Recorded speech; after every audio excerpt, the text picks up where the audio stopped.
Gloria al Señor. Vamos a buscar en el Evangelio según San Lucas, capítulo 3:7. Lucas 3:7. Dice la palabra: y decía a las multitudes que salían para ser bautizados por él: oh generación de víboras, ¿quién os enseñó a huir de la ira venidera?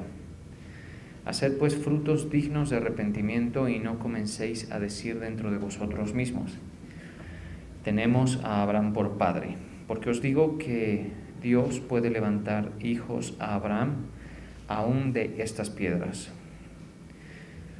Señor, te damos gracias en esta noche. Nos humillamos, Señor, delante de ti. Te pedimos, Padre eterno, que tú nos ministres con tu luz, con tu verdad. Nos alumbres, Señor, y nos edifiques. Te lo pedimos en el nombre de Jesús. Amén.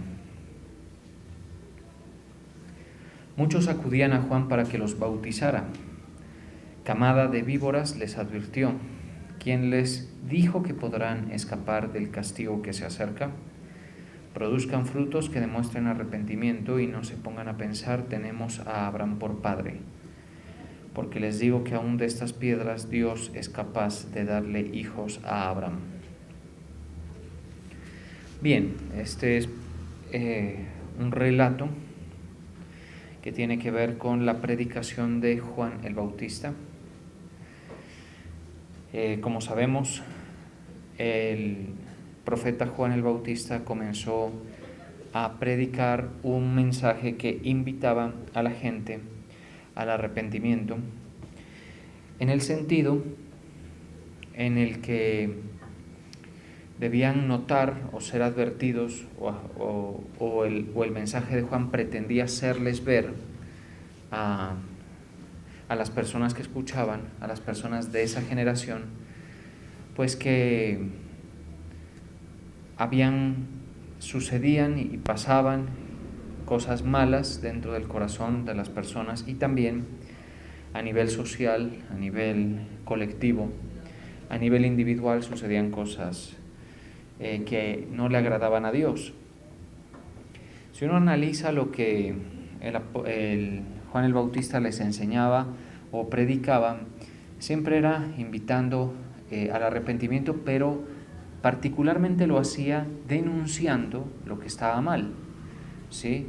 Denunciando, por ejemplo, el robo, denunciando el adulterio, denunciando la hipocresía, muy común en todas las épocas de la tierra ha sido la hipocresía, denunciando también los problemas de tipo sexual. Fíjese que Juan el Bautista fue encarcelado más adelante porque él se atrevió a hablar desde su posición profética, desde su posición ministerial, contra una relación prohibida que estaba teniendo Herodes con la mujer de su hermano, ¿sí? A Herodes muy pocos se le atrevían a levantarle la voz. Juan el Bautista se la alzó en el sentido de denunciar que eso estaba mal. Entonces el ministerio de Juan el Bautista tuvo ese perfil, es decir, denunciar, hacerle ver a la gente: mira, eso que tú haces está mal, ese engaño que tú haces está mal, ¿sí? Esa trampa que estás tramando está mal. También ese adulterio en el cual estás está mal. Es decir, porque probablemente podemos entender que, al igual que en nuestros días, hay cosas que no se observan malas o no se perciben tan malas, ¿sí? Es decir, estamos acostumbrados a admitir o a pasar por alto muchas cosas muy malas que se hacen bajo el sol, y pues pensar que, bueno, así ha sido siempre, ¿qué más hacemos? Por ejemplo, con la mentira, ¿cómo nos comportamos con la mentira? Mire que nosotros somos indulgentes con nosotros mismos en cuanto a la mentira, ¿cierto? Nosotros mentimos. Es decir, mentimos para librarnos de un problema, incluso mentimos para no molestar a los demás a veces, ¿sí? Y eso ya es normal, es una conducta normalizada. pero no significa que esté bien. Entonces, si Juan el Bautista tuvo un perfil de predicación que denunciaba el pecado, hubiese denunciado también ese tipo de mentiras que nosotros llamamos piadosas o mentiras blancas que le llamamos, ¿sí? Que son mentiras que de pronto nos evitan momentos incómodos, bueno, tantas cosas, ¿sí? Desde ese pequeño pecado, que ya pasa por normal en casi todas las esferas sociales e individuales, pues hasta los más aberrantes y abominables pecados se ve que suceden bajo el sol y es necesario que alguien los denuncie. En ese caso, en la época de Juan el Bautista, era Juan el Bautista mismo quien lo hacía, ¿sí? Entonces ese ministerio comenzó a decirle a la gente, mira, eso, y comenzaba a señalar todo lo que al Señor no le agrada, ¿sí? Que cada persona que se acercaba a Juan, él sabía que estaba cometiendo, ¿sí? Que él sabía que estaba cometiendo. ¿Por qué se sabía? Pues porque usted sabe que la gente, aunque oculte su conducta pecaminosa, se puede llegar a ver por los efectos, por muchas cosas, por los gremios, ¿sí? ¿Qué es lo que sucede? ¿Sí? Por ejemplo, nosotros sabemos que en los diferentes gremios de nuestra sociedad, agrupaciones, se producen ciertos comportamientos colectivos que son pecaminosos. Falsos testimonios en los juzgados, por ejemplo, extorsiones. A mí me ha tocado ver abogados que se le tuercen al cliente, que le cobran a uno la plata y luego van y arreglan con la contraparte, entonces a uno lo perjudican o lo llevan a un preacuerdo mal estructurado. Entonces eso uno dice, por eso es que, esos abogados, dice, bueno, o dice, los médicos, porque pues también tienen sus cosas, ¿no? O también dice, los políticos, y así nos podemos ir. Yo, por ejemplo, tendría mucho que decir frente al gremio de los profesores, porque a pesar de que sé que son un gremio que aporta a la sociedad, ya por ejemplo nosotros vemos que FECODE, honestamente, pues deja mucho que desear en la forma en que inculca valores a los hijos, remueve los valores del hogar que deberían prevalecer para establecer o infiltrar ideologías altamente anticristo, mire, eso es, ¿sí? Entonces prácticamente que no hay nadie quien se salve. Otros dirán, esos pastores. Sí, y así vamos cayendo todos, ¿estamos de acuerdo? Porque el comportamiento está minado, digamos, por el pecado de los hombres, en todo se ve, los hogares, eso es terrible, la gente peleando por herencias, defraudándose los unos a los otros, haciendo firmar falsos testamentos, eso sucede, vea, todos los días, ¿sí? Pues si Juan el Bautista predicara hoy, tuviera ese perfil de denunciar, de decirle, eso está mal, eso está mal, eso está mal, porque la gente es muy mala, somos, me incluyo, muy malos para ver nuestro propio error, pero malos, hermano, ¿sí? Normalizamos nuestro pecado, ¿sí? Y a veces somos tan descarados que no pasamos o no permitimos o somos muy duros juzgando el pecado de los otros, cuando el hombre frente al espejo o la mujer frente al espejo es bastante pecadora. Entonces esa era la tarea de Juan el Bautista, pero el tema no era tanto mostrarles que esa era su condición y que eran unos pérfidos pecadores, porque obviamente lo eran, igual que nosotros, ¿sí? Sino que era también una invitación a cambiar, ¿sí? Porque hay cosas que sí se pueden cambiar. O sea, nosotros vivimos en una naturaleza pecaminosa que admitimos, sabemos que nos hace tendientes al pecado, sí, eso lo sabemos. O sea, nosotros no podemos pretender tener pureza mental, por ejemplo, eso no, ¿sí? Eso es muy difícil, ¿sí? Hay veces que a la gente equivocadamente le dice a uno, ore pastor, que tengo unos pensamientos, usted viera, ¿sí? Acerca de esto, acerca del otro. Yo le digo, eso no se te va a ir, lo que tienes es que no hacerle caso a lo que estás pensando, a lo que te viene a la mente. Porque mire que los homicidios, ¿dónde arrancan? Aquí. Los adulterios arrancan aquí. Los robos arrancan aquí, ¿sí? Es decir, algo que se piensa y a veces se da la oportunidad y se desatan situaciones muy desafortunadas en la tierra. Entonces, la invitación era cambiar, porque sí, estamos en la condición, pero nosotros no podemos abrirle, digamos, el chorro a la conducta pecaminosa y permitirla, ¿sí? Debe haber algo que preserve. Y otra cosa que quería hacer Juan era hacerle ver a la generación a la que le predicó que cuando Cristo se presentara y les dijera, yo les perdono sus pecados, o yo voy a morir por sus pecados, ellos no dijeran, pues por los míos no ha de ser, porque yo no tengo, sino que ya supieran, ya estuvieran entendidos en que si todos tenemos algo reprochable desde el punto de vista de la moral de Dios. Entonces el ministerio de Juan es crucial en eso, ¿sí? Entonces él denunciaba e invitaba al arrepentimiento. Sin embargo, de las muchas personas que le escuchaban, porque él tuvo una unción así, cuando usted ve que hay pastores o gente o líderes que los escucha mucha gente, es una unción de Dios. Eso uno no lo puede impostar, no lo puede imitar, no lo puede nada, eso es de Dios, ¿estamos de acuerdo? Entonces, aunque hay unos espacios para la excepción, obviamente donde ya uno no ve un carisma de Dios, sino otros perfiles, eso ya es casi que diabólico, ¿sí? O humano, pero entonces, hablando particularmente de la sana doctrina, a Juan se le reunían por multitudes. Él podía irse a predicar al desierto, salir todo desfachatado, casi como un cavernícola, porque él vestía casi como un cavernícola, y predicar esto así. Salía con su pelo largo, él pasaba en los desiertos alimentándose de langostas, que no es otra cosa que un saltamontes, ¿sí? Y miel silvestre, y la gente iba donde él, ¿sí? Sin embargo, la mayoría de personas que se congregaban a él no se arrepentían a pesar del llamado al arrepentimiento. Mire lo que dice. Entonces ahí es donde nosotros vemos lo que él les dice a estos, las multitudes que llama aquí. Y decía a las multitudes en el versículo 7, y decía a las multitudes que salían para ser bautizados por él, oh generación de víboras, ¿quién os enseñó a huir de la ira venidera? Entonces el engaño estaba tan fuertemente estructurado en la mente de la gente que le hacía pensar, no, yo no tengo, papá Dios no puede estar bravo conmigo, pero tampoco soy tan malo, ¿sí?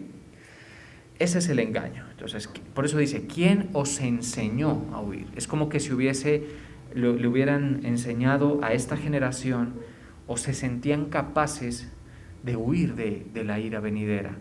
Y mire que desde allí, sin mencionar todo lo que está escrito en el Antiguo Testamento acerca de la ira venidera, pero desde allí, desde los inicios del ministerio de Juan y de Cristo, se habla de la ira venidera. Hay un tiempo que viene la ira para la humanidad, ¿sí? Viene el tiempo del pago, viene el tiempo donde la ira de Dios va a estar tan fuerte que se va a derramar o se va a manifestar en 21 eventos que hemos visto, los 7 sellos, las 7 copas y las 7 trompetas, ¿sí? Son momentos apocalípticos donde se va a derramar la ira de Dios contra todo lo que a él le parece que estamos haciendo mal.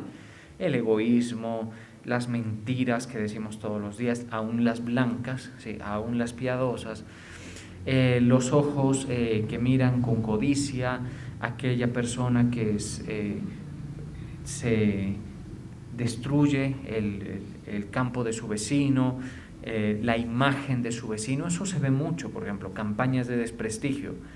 Todo eso entra, es que ya nos quedamos cortos, ¿sí? Frente a todo lo que sucede bajo el sol. Y ahora hay cosas horrendas, descaradas, ¿estamos de acuerdo? Como la famosa ideología de género, que es una cosa completamente absurda. Imagínense que en la ideología de género ellos se plantean de la siguiente manera: no hay tal cosa como hombre o mujer, dicen ellos. Y esto es un acuerdo internacional. Esto que les estoy diciendo es una referencia a un enunciado internacional de ese gremio que se ha pronunciado de la siguiente manera: que eso de ser hombre o mujer es un pacto social que surgió en algún punto de la historia, ¿sí? Imagínense esa cosa aberrante, ¿sí? Es un pacto social que en algún punto se decidió, así de absurdo como usted lo oye, está en las altas cortes y espacios y esferas políticas para ser enseñado a nuestros niños. Mire qué cosa terrible, ¿sí? que no se nace hombre y mujer, sino que eso es un pacto social en el que dijimos, estos son hombres, estas son mujeres. Eso es un absurdo, es un disparate completo. Y que ¿qué somos? Somos seres, cuerpos hablantes, imagínense eso. O sea, ni marihuanado uno llega a eso, ¿sí? Sí, yo sí lo he pensado muchas veces. Pues les cuento una cosa, las grandes fortunas de la tierra, las grandes fortunas, esas fortunas que mueven las grandes ciudades y las economías mundiales, tan grandes son que arrodillan a los países con préstamos y con financiaciones. Ahí está el Banco Mundial, por ejemplo, que es financiado por grandes fortunas. ¿Sí? Les dicen, les prestamos, pero pongan en marcha esta ideología. Y muchas ONGs son los tentáculos de esas ideologías en nuestra sociedad. ¿Sí? Usted me dirá, pero usted, hermano, mucha película. No, señor. Esto está obviamente muy camuflado. Los grandes medios de comunicación están comprometidos, todos. ¿Sí? Por eso es que de repente salen los gobernantes a decir, siempre han estado discriminando al homosexual.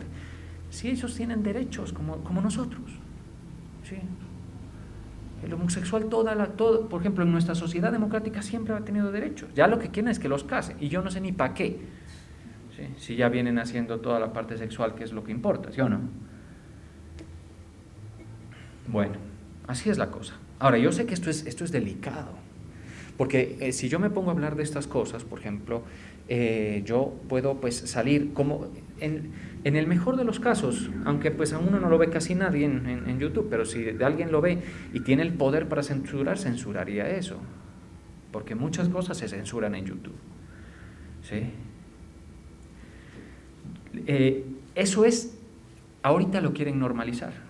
Así mismo como el aborto y cualquier cantidad de cosas aberrantes que tiene que levantarse una voz muy valiente y muy ungida también, porque no se trata también de bravearle a un sistema que no tiene arreglo, ¿sí? No se trata de que yo le voy a bravear a ese sistema si eso no tiene arreglo, ¿sí? Tiene que ser muy ungida para que se escuche. Yo pienso que contra eso solamente los 2 testigos del Apocalipsis, que vaya uno a saber quién son, se piensa que puede ser Juan, el apóstol Juan puede ser, ¿no? Probablemente Elías, o Moisés y Elías, pueden ser 2 personas que van a predicar por espacio de 3 años y medio en la época de la ira. A esos el anticristo los va a matar, pero van a resucitar, ¿sí? Dios los va a levantar. Entonces, el caso es que la ira viene y está cada día más cargada la ira de Dios contra el mundo. ¿Estamos de acuerdo? Nosotros debemos siempre vivir con esa luz. Ustedes sí son personas que han escapado de la ira. Ustedes sí. Pero no ocultando su pecado. Y mucho menos pensando que no lo tienen. Si usted piensa que no lo tiene o que no necesita a Cristo, usted no ha escapado. ¿Sí? Pero si usted ha recibido a Cristo, no en su corazón, porque la religión es la que te dice, mire, la religión nos ha llenado de tantas cosas y aquí está sustentado, porque cuando Juan les dice, y no penséis dentro de vosotros, mire, dice, y no comencéis a decir en el 8, haced pues frutos dignos de arrepentimiento, y no comencéis a decir dentro de vosotros mismos, a Abraham tenemos por padre. ¿Qué era eso? Religión. ¿Estamos de acuerdo? Entonces la religión ha impregnado a la gente de sensaciones de justicia. Por ejemplo, ¿ya recibiste a Cristo en tu corazón? La gente se salva por recibir a Cristo en tu corazón. ¿Eso es lo que dice la Biblia? O sea, que cuando usted vaya a predicar no le diga, es que tienes que recibir a Cristo en tu corazón. No, ¿para qué? Ese no es el tema, ¿sí? Otro, Cristo te ama. Otro le diga, pues muchas gracias, muchas gracias, ¿sí? Pero pues, ¿qué le hacemos con eso, sí? Bueno, otro, Cristo murió por ti. También el otro dirá, muchas gracias, pero yo tengo la agenda, mire, yo quiero esto, quiero mi magíster, quiero mi trabajo, estoy a punto de pensionarme. ¿Sí? Así es la gente, así es la gente. Medio les llama la atención cuando están jodidos, perdónenme la palabra, perdónenme. Ahí medio les llama la atención y les dice, ¿y sabe qué les dicen? El Señor puede con ese problema. Ahí como que dicen, pero están muertos en sus delitos y pecados, porque Cristo no se va a poner a arreglarle o remendarle la vida a personas que están muertas en sus delitos y pecados. ¿Me hago entender? ¿Sí?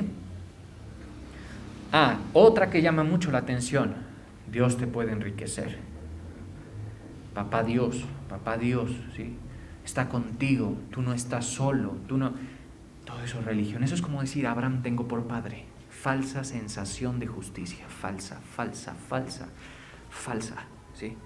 Van por pilas, por puñados, en la puerta amplia, que es la que lleva a la perdición, ¿sí? Entonces, pero para escapar de la ira, eso es diferente. Entonces, sí hay que, lo que hemos dicho hasta el cansancio, y quizá estén más cansados ustedes que yo, por lo que digo, pero entonces, arrepentirse y creer en el Evangelio. Y ojo, y aquí surge un tema. Creer en el Evangelio es haber aceptado que somos pecadores. Y sabes, tiene que haber alguien que te lo denuncie, que te diga ese egoísmo que has practicado con tu esposa, ese egoísmo que has practicado en tu sociedad, ¿sí? Esos malos pensamientos que tienes ahí, porque uno no realmente es lo que es capaz de hacer en sus pensamientos. Eso es lo que es uno, esa es la verdad de uno, ¿sí? Por eso usted, por ejemplo, piense, si usted fuera el último ser humano del planeta, ¿qué haría? ¿Sí? O en el colegio nos hacíamos estos juegos de niños, decían, si vos estuvieras en una isla desierta, ¿con quién te gustaría estar? Hacían, ¿sí? Esos juegos de niños, de colegio, ¿sí? Claro, porque como hay leyes, pues tampoco vamos a ser tan brutos, pero si yo pudiera, ¿sí? Si yo tuviera, eso es lo que somos. Entonces, monitore mucho eso y se va a dar cuenta. ¿Sabe qué quiero lograr? Lo que me pasa a mí. Yo veo a veces, digo, Dios mío, yo soy una porquería. ¿Sí? Eso es lo que soy yo. Un inmundo y perverso pecador. Mucho de eso está dentro de mí. Obvio, no lo voy a dejar salir. ¿Sí? Para eso está el dominio propio y para eso también está, en cierta medida, los controles y los límites que hay en el hogar. Por eso en el hogar deben haber límites, deben haber orden y todo eso que permita. La sociedad debe tener orden, ¿sí? Pero eso, la condición está allí. Ahora, luego que viene, uno ya se da cuenta de eso y ya le dicen, no, Cristo murió por tus pecados y no hay que recibirlo en el corazón. Hay que creer el Evangelio, eso es todo. ¿Sí? Bien, eso es todo. Ahora, ¿qué viene? El fruto digno de arrepentimiento. Y aquí es donde Juan nos da un espaldarazo doctrinal muy grande, porque dice, mire, haced pues frutos dignos de arrepentimiento. Eso sí se te pide a ti, ¿sí? Haced pues frutos dignos de arrepentimiento. Y a mí también, obviamente, se me piden. ¿Qué son frutos de arrepentimiento? Cambios trascendentales en la conducta. Ir en sentido opuesto a lo que yo venía caminando, a lo que yo venía pensando. El que robaba, no robe más, dice la Escritura, ¿cierto? Cosas de ese nivel, de ese perfil, ¿sí? Eso es lo que hay que hacer. Fruto digno de arrepentimiento. El que cree. Entonces ya vienen unas conductas que entendemos que no son las que nos justifican. No, eso no, es la sangre de Cristo. ¿Lo entendemos, iglesia? Yo cada vez estoy más tranquilo porque he ido dándoles todos los elementos para que ustedes estén tan anclados a la salvación como creo que estoy yo. Me place eso, ¿estamos de acuerdo? Sean muchos a los que puedo hablarle o pocos, como probablemente sea hoy, mi labor está hecha, ¿vale? Entonces mire esto. Haced frutos. Los frutos, ¿dónde están? Los frutos del arrepentimiento. ¿Será que los frutos del arrepentimiento nos justifican? No. Pero si no los hay, es un peligro. Porque entonces, si a mí no me pueden decir, no, es que yo creí en el Evangelio, pero sigo siendo lo que siempre fui. No estás arrepentido. Porque hay cosas que sí se pueden cambiar, ¿sí? Por ejemplo, te voy a dar un ejemplo. No puedes cambiar el hecho de de no hurtar, a pesar de que te den muchas ganas, porque hay gente que tiene esa condición, ¿sí? ¿Me doy a entender? Sí se puede. Ahora, si el cristiano, por ahí en algún punto de la vida, pues se robó, digamos, los shampoos de los hoteles, pues digamos, ¿sí? Digamos, y el Señor le dijo que no lo hiciera, digamos, aunque bueno, eso es para uno, ¿no? Pero las toallas, hay gente que se saca las toallas, a cualquier lado donde va escogiendo cosas, ¿sí? Ojo, si usted le cae a la casa uno de esos, se le lleva los adornos, rapidito, así hay gente, ¿sí? Si una persona así tiene las ganas y de pronto por allí se da todo y cae, una vez se la podemos estar pasando, ¿cierto? Pero si es 2, 3, 4 y no cambia, y no cambia, y no cambia. Pregunto, ¿hay fruto de arrepentimiento? No lo hay. ¿Se da cuenta por qué eso de la conducta sí está conectado al arrepentimiento? No se trata de que nosotros ahora soy bueno. No te confundas, no eres bueno. Eres igual de malo que antes, ¿sí? Y Cristo pagó para que tú no murieras. ¿Estamos de acuerdo? Pero ahora ya tú le dices, no, el Señor por eso murió, por lo que yo voy a hacer ahorita de robar, por eso murió, ¿sí? Por ese egoísmo que practico, por eso murió. Por esa indolencia frente a la necesidad del vecino, del prójimo, del desfavorecido, por eso murió. Y eso es lo que somos, ¿sí? Entonces, ¿el fruto de arrepentimiento está o no está en la gente? En la mayoría de casos no está. Por eso hay gente que viene a la iglesia, y esto le pasa mucho a los jovencitos que vienen con la mamá y el papá. ¿Sí? Abran bien los ojos con lo que voy a decir y los oídos. Y para que los padres no se decepcionen a tal punto de decepcionarse del Señor. Decepciónese de su hijo o de su hija, pero no se decepcione del Señor, ¿sí? Es que vamos juntos, es que íbamos juntos. Y él subió a clase de niños. Él estuvo conmigo, él escuchó. Y de repente salen al mundo con mayor voracidad que los propios mundanos. Como que si les dijeran, me hicieron perder tiempo estos berracos cristianos, ahora me voy al mundo y voy a aprovechar todo lo que me dijeron que no aproveche. Y eso es así, ¿sí? ¿Salvo o no salvo? Lo lamento mucho, pero no es salvo, porque no tiene fruto de arrepentimiento. ¿Estamos de acuerdo?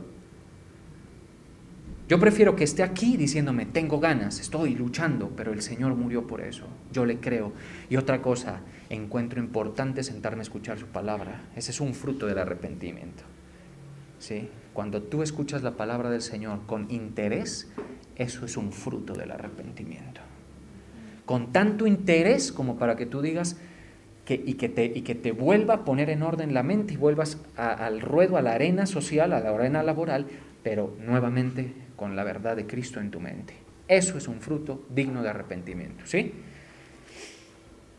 Cambios así, de ese tipo. Le voy a decir, y más, hay muchas. El servicio es un fruto digno de arrepentimiento. Pero eso no significa que todos los que sirven estén arrepentidos. ¿Estamos de acuerdo? Pero sí sabemos que podemos pensar que en algunas personas el servicio sí es un fruto de arrepentimiento, ¿sí? ¿Cuál servicio? El servicio al Señor. Eso que uno dice, bueno, Señor, ¿ahora qué hago con mi vida? Pues ya tú pagaste por mí, te lo agradezco. Me siento en deuda contigo. ¿Ahora qué hago con mi vida? Tengo este proyecto, quiero ganas de hogar, quiero ganas de quizá dinero, quizá de posición. ¿Qué hago con mi vida? Y el Señor te dice, pues ayúdame a construir la casa del reino, el arca, para que más gente se salve. ¿Quieres o no? ¿Sí? Si la gente es auténtica en eso y no tiene vínculos oscuros con eso, podríamos estar hablando de un fruto de arrepentimiento. Pero mucha gente sirve por un contrato, digamos, de beneficencia con el Señor, que me dé, que no. Eso no funciona así. El verdadero servicio va a ser probado. Por eso ustedes están siendo aprobados, yo lo sé. Les voy a decir algo más, yo estoy siendo aprobado, ¿sí? Y el ministerio, si algo tiene bueno, es que hemos sido probados en que los que están hoy fieles, cerrando la puerta, abriendo y todo eso, alguito de prueba tienen. No se confíen, ¿no? No se confíen. Puede que el Señor los purifique más, ¿sí? En las danzas, por ejemplo, en el servicio de alabanza y todo esto. Por eso es que el Señor, por ejemplo, los pone en lo pequeño. A ustedes los pone aquí, ¿cierto? Qué rico servir en lo grande, en lo visible, ¿verdad? Yo cuando llego, por ejemplo, y pongo mi camarita ahí, yo sé que me veo ridículo, ¿sí? Solito ahí pongo, pum, ¿sí? Yo no sé qué va a hacer Dios con eso. Yo no puedo hacer nada, ¿sí? Y menos con esta retórica.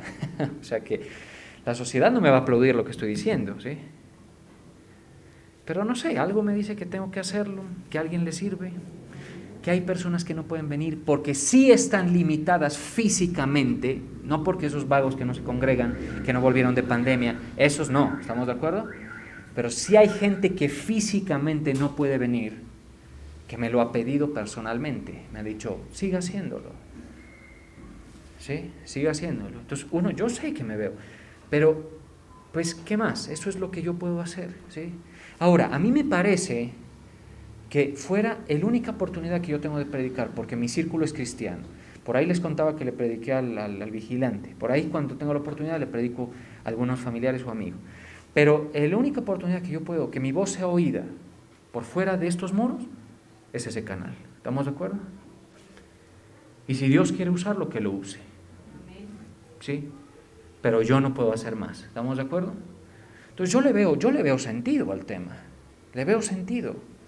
Y como mínimo, me sirve a mí para ver qué tan mal o bien estoy haciendo el trabajo, qué tan cercano a la doctrina estoy, porque uno dice tantas cosas que a veces puede ser que no. Entonces yo mismo me evalúo y todo. Asimismo, cuando tú vienes y vienes y cantas, y cada vez tú ves que hay menos ego en eso, que cada vez tienes que replanteártelo, ¿por qué lo voy a hacer? Fruto digno de arrepentimiento. Recuerda que Cristo pagó por ti. Nosotros nos debemos a Él, ¿cierto? Segunda de Corintios 5:14 dice, y por todos murió, para que los que viven ya no vivan para sí, sino para aquel que murió y resucitó por ellos. Eso dice. Entonces, haced pues frutos dignos de arrepentimiento y no comencéis a decir, a Abraham tenemos por padre, porque os digo que Dios puede levantar hijos a Abraham aún de estas piedras. Y nosotros, por ejemplo, somos hijos de Abraham, a pesar de no tener ningún vínculo de sangre con él. Mire, y ya también el hacha está puesta a la raíz de los árboles. Por tanto, todo árbol que no da buen fruto se corta y se echa en el fuego. Y entonces la gente le preguntaba diciendo, entonces, ¿qué haremos? Porque a veces la gente no tiene claro qué hacer. Pues un fruto de arrepentimiento posiblemente tú que vayas donde tu pastor y le digas, ¿qué debo hacer, pastor? Mire, ya yo he creído lo que el Señor habla a través de su boca que está en la Escritura. ¿Qué debo hacer? ¿Sabe? A veces la respuesta no es ve, impacta este mundo impío, sal a predicar. No, a veces es sencillo. Ve y lee la Biblia. ¿Sí? A veces es sencillo. Ve y perdona a los que te han ofendido. Si usted no sabe qué hacer con la información que ha recibido, acérquese y pregunte qué hacer. ¿Sí? Pero mire lo que le dicen. ¿Qué haremos? Y él les dijo, el que tiene 2 túnicas, dé al que no tiene, y el que tiene que comer, haga lo mismo. Eso era como diciéndoles, ¿sí se dan cuenta que nosotros, los malos, los seres humanos, podemos tener 2 túnicas, 40 pares de zapatos, ¿sí? Y muy rara vez sentimos dolor por quien no lo tiene, ¿sí? No le gusta al Señor que nosotros, o sea, el Señor sufre por el desabastecido, a pesar de que tenga que estar así por muchas razones, ¿sí? Muchas razones, a veces tiene que estar así, ¿sí? Dé al que no tiene, y el que tiene que comer, haga lo mismo. Es como diciendo, o denunciando, o haciéndoles ver que el hombre es egoísta, el hombre es egoísta. Somos egoístas, ¿estamos de acuerdo? Entonces, un fruto de arrepentimiento es, si tú tienes saciedad y está a tu alcance el ayudar, hágalo, ¿sí? Está a tu alcance, no cierre la mano.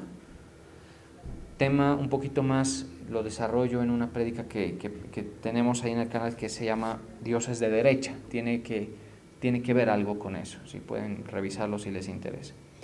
Porque tampoco es la obra caritativa, también uno lo puede hacer sentir, no, es que yo usted viera lo bonachón que soy. Caritativo, hay gente así, ¿sí? Caritativa que le compra juguetes a todo un pueblo, a todos los niños del pueblo, ¿sí? Entonces, claro, yo soy salvo por eso, tampoco, entiende, hay una línea ahí, ¿sí? Pero si tú has sido egoísta toda tu vida, el sentido opuesto para ir es, por ejemplo, da de tu tiempo, ¿sí? Cosas así para el servicio al Señor.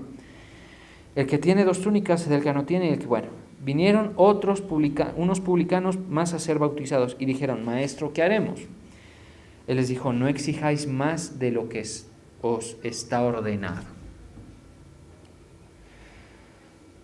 También le preguntaron unos soldados, ¿y nosotros qué haremos? Y les dijo, no hagan extorsión a nadie ni calumniéis, y contentaos con vuestro salario. Frutos de arrepentimiento, ¿sí? ¿Cuáles son en tu caso? Tienes que ver cuáles son los frutos de arrepentimiento. Pues si tú tenías un perfil pecaminoso, tiene que ir en el sentido opuesto. Insisto, y cierro con esto, no es que esas obras ya nos justifican, no, la justificación ocurre cuando creemos que Cristo murió, pero hay un fruto a todo eso, ¿sí? Hay un fruto que en nosotros debe estar, en menor o en mayor medida, que prácticamente se vea, sí, la misma persona en condición de pecado, se la puede seguir viendo, pero por ahí aparezca una conducta motivada por esa gracia de Dios derramada sobre la vida de las personas. Bueno, los soldados también le preguntaron. En fin, todos tenemos algo que hacer como fruto de nuestro arrepentimiento. Vamos a orar.